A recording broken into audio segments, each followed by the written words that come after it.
अस्सलाम वालेकुम स्टूडेंट्स आज हम सदारती तर्ज हुकूमत यानी कि प्रेसिडेंशियल फॉर्म ऑफ गवर्नमेंट पर बहस करेंगे। प्रेसिडेंशियल फॉर्म ऑफ गवर्नमेंट की आजकल के दौर में सबसे अहम example United states of America है। और अब हम देख सदारती तर्ज हुकूमत एक ऐसा तर्ज हुकूमत है जिसमें रियासत और इंतज़ामिया का सरबराह एक ही फ़र्द होता है और उस ओहदे का नाम है सदर और उसके उज़रा मुकर्रना के रुकन नहीं होते। सदारती तर्ज हुकूमत की बुनियादी खसूसियात देख लें। इसमें सदर बैक वक्त रियासत और हुकूमत का सरबराह है। इस निज़ाम में इंतज़ामिया और मुकर्रना में हम आहंगी नहीं पाई जाती। सदर को इनडायरेक्ट या डायरेक्ट किसी भी तरह से अवाम मुंतखब करते हैं। सदर के ओहदे की मियाद होती है, अपने मियाद से पहले उसको हटाया नहीं जा सकता। उसको हटाने के लिए सिर्फ एक ही ऑप्शन है, वो है इम्पीचमेंट यानी कि मुआखज़ा, और वो भी अगर उसकी तहरीक 2/3 अक्सरियत से पास हो जाए तभी। आगे देखिए, सदर मुकर्रना के कंट्रोल से आज़ाद होता है। सदर और उसके वुज़रा मुकर्रना के सामने जवाबदेह नहीं होते, बल्कि तमाम वुज़रा सदर के सामने जवाबदेह होते हैं और सदर की खुशनुदी तक ही वो अपने उहदों पर कायम रह सकते हैं। नेक्स्ट देखें, सदर मुकर्रना को बर्खास्त नहीं कर सकता, क्योंकि जिस तरह सदर के ओहदे की मियाद मुकर्रर है उसी तरह आइन में मुकर्रना के ओहदे की भी मियाद मुकर्रर होती है। अब देखें सदारती तर्ज हुकूमत की खूबियाँ देखें। सबसे पहले इसको पायदार हुकूमत समझा जाता है, क्योंकि सदर के ओहदे की मियाद मुकर्रर है और उसको जल्दी हटाया नहीं जा सकता। इसी वजह से पॉलिसी में भी तसलसल रहता है और हंगामी हालात में ये हुकूमत काफ़ी हद तक सपोर्टिव साबित होती है। इसके ज़रिए सदर अमूमन क्योंकि सियासी बुनियादों पर अफराद को अपनी काबीना में नहीं लेता, इसलिए अमूमन वो ऐसे अफराद को काबीना में लेता है जो अपने मखसूस महकमे, अपने मखसूस फील्ड में ख़ास कारकर्दगी दिखा चुके हों। और इसके अलावा ये देखें कि अमेरिका किसी भी किस्म की प्रेसिडेंशियल सिस्टम में काबीना की जो ज़िम्मेदारी है वो इनफरादी हैसियत की होती है।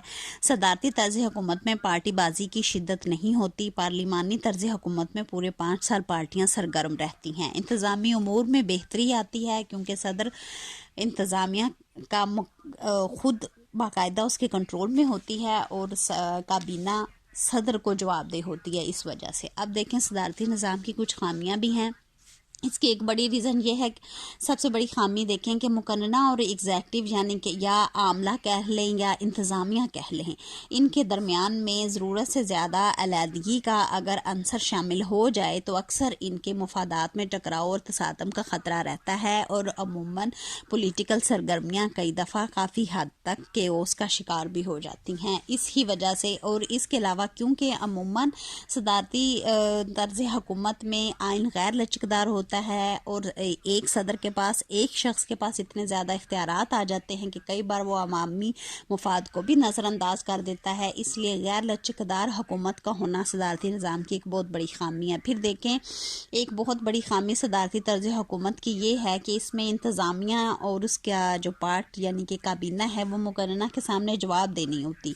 इसलिए सदर में कई दफ़ा डिक्टेटर्स वाले रुझानात भी पैदा हो जाते हैं। फिर देखिए, कानून साजी के सिलसिले में रहनुमाई नहीं हो पाती, क्योंकि उसकी रीज़न ये है कि मुकर्रना इंतज़ामिया की रहनुमाई से महरूम होती है। अमूमन इंतज़ामिया अपने मसाइल को बेहतर तरीके से मुकर्रना के सामने नहीं रख पाती और उस हिसाब की कानून साजी नहीं हो पाती। फिर इसमें देखें कि सियासी ओहदों पर, सियासी बुनियादों पर लोगों को शामिल नहीं किया जाता काबीना में, तो कई बार फेवरेटिज़म और रिश्वत और इस बुनियाद पर नाअहल लोग भी हिस्सा बन जाते हैं काबीना का।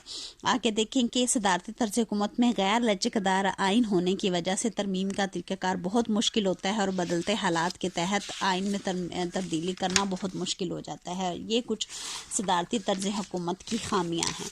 अब स्टूडेंट, हमारा आज का आगे एक और टॉपिक भी है, हम उस पर भी बहस करेंगे। आज हम नेक्स्ट हमारा टॉपिक है ऑर्गन्स ऑफ गवर्नमेंट यानी कि हुकूमत के शोबे। आप ये हुकूमत की तंजीम यानी कि हुकूमत के 3 हिस्से हैं, 3 शोबे हैं, जिनको आप ये नाम सुनते आ रहे हैं शुरू से। मुकन्ना यानी कि लेजिस्लेटर कहते हैं, आमला को इंतज़ामिया भी कहते हैं, इसको एग्जेक्टिव कहते हैं, और तीसरा शोबा है अदलिया यानी कि जुडिशरी। आप देखिए, सबसे पहले हम मुकन्ना पे आज बहस करते हैं کہ مقننہ آرگنائزیشن آف دا لیجسلیٹر کیا ہے. مقننہ ایک یا دو ایوانوں پر مشتمل ہوتی ہے. اگر مقننہ کا ایک ایوان ہو تو اس کو یونیکیمرل یا ایک ایوانی مقننہ کہتے ہیں. اگر دو ایوان ہو تو اس کو بائی کیمرل لیجسلیٹر یا دو ایوانی مقننہ کہتے ہیں. دو ایوانی مقننہ میں ایوان زیری کو لوور ہاؤس اور ایوان بالا کو اپر ہاؤس کہتے ہیں.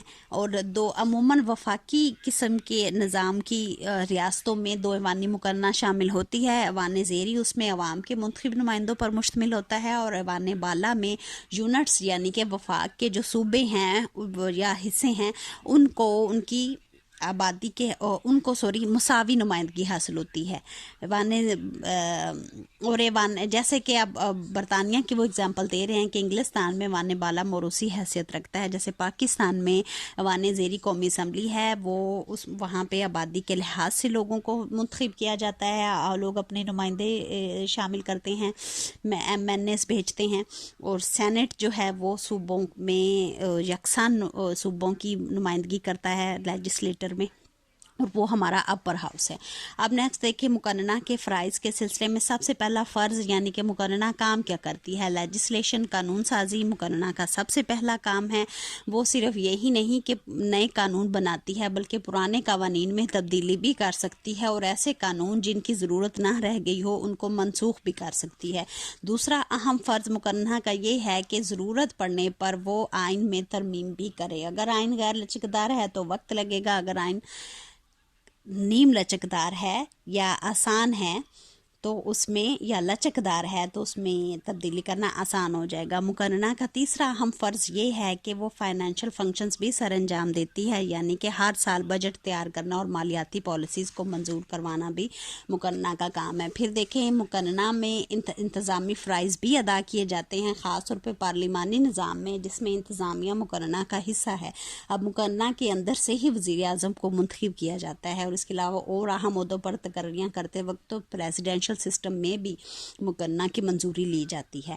اس کے علاوہ مقننہ کچھ انتخابی فرائض بھی سر انجام دیتی ہے، جیسے کہ پاکستان اور انڈیا میں پارلیمنٹ کے دونوں ایوان اور صوبائی اسمبلیاں مل کر صدر کا انتخاب کرتی ہیں. اس کے علاوہ کچھ ریاستوں میں ججز کے انتخاب کے سلسلے میں بھی مقننہ کو اختیارات دیے جاتے ہیں. چھٹا مقننہ کا اہم فرض عدالتی اختیارات ہیں. عام طور پر ہر ملک میں مقننہ کو کچھ نہ کچھ عدالتی اختیارات دیے جاتے ہیں، جیسے برطانیہ میں ان کا ہاؤس آف لارڈز یعنی کہ ان کا اپر ہاؤس جو ہے اس کو بڑی عدالت کی حیثیت حاصل رہی ہے. امریکہ میں مقننہ کو صدر، نائب صدر اور سپریم کورٹ کے ججوں کی مواخذہ کا جو اختیار بھی دیا جاتا ہے. پاکستان میں بھی دیکھا جائے تو اگر صدر پہ شدید بدعنوانی یا آئین کی خلاف ورزی کے الزامات لگے تو اس سلسلے میں برطرف کرنے کا اختیار مقننہ کو دیا جاتا ہے. اس کے علاوہ دیکھیں فورن پالیسی کے سلسلے میں مقننہ کا بڑا اہم اختیار ہے، بڑا اہم رول ہے مقننہ کا. عموماً وہ معاہدات کی منظوری دیتی ہے.